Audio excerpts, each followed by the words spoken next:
আসসালামু আলাইকুম বন্ধুরা, আশা করি আপনারা সবাই ভালো আছেন এবং সুস্থ আছেন। ও বাবা গো কি দাম! R15M ইন্দোনেশিয়ান ভার্সন বাইকটির প্রাইস যদি আপনারা জানতে চান, ও বাবা গো কি দাম, আপনি শুনলে এই কথাই বলবেন, বাবারে বাইকটির মধ্যে মনে হয় হীরার ডায়মন্ড দিয়ে করা।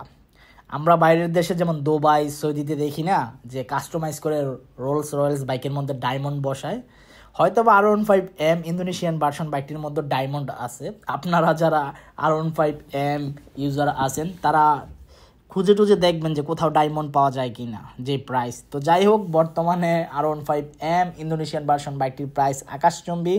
দাম শুনলে মনে হবে যে বাইকের মধ্যে ডায়মন্ড দিয়ে মোড়ানো। তবে এখনও পর্যন্ত যারা আরমান সারোয়ার ইউটিউব চ্যানেলটি সাবস্ক্রাইব করেন নাই, তারা অবশ্যই আরমান সারোয়ার ইউটিউব চ্যানেলটি সাবস্ক্রাইব করে ফেলবেন যেন পরবর্তী আপডেট নোটিফিকেশন পেয়ে যান। ইয়ামাহা R15M ইন্দোনেশিয়ান ভার্সন বাইকটির বিল্ড কোয়ালিটি পারফরমেন্স খুবই ভালো। তবে বাংলাদেশে এই প্রথম 155 সিসির বাইকের মধ্যে কুইক শিফটার অ্যাড করা হয়েছে, তাও R15M এর মধ্যে।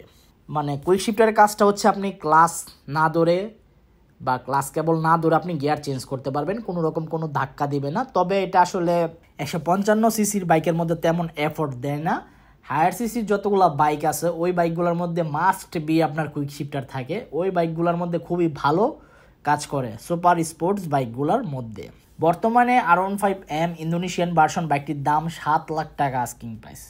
1 লাখ না 2 লাখ না, ধাপ করে 7 লাখ টাকা আস্কিং প্রাইস R15M। হয়তো বা সম্মানী 4-5-10 হাজার টাকা পাবেন, বাট 7 লাখ টাকার বাইকটা এখন 6 লক্ষ টাকা দিয়ে ক্রয় করা পসিবল না, তাই না?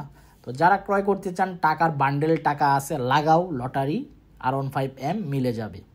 এই ছিল আজকের ভিডিওর আপডেট ইনফরমেশন। আই হোপ আজকের ভিডিওটি আপনাদের ভালো লাগছে। দেখা হবে ইনশাল্লাহ পরবর্তী ভিডিওতে, এবং খুদা হাফেজ।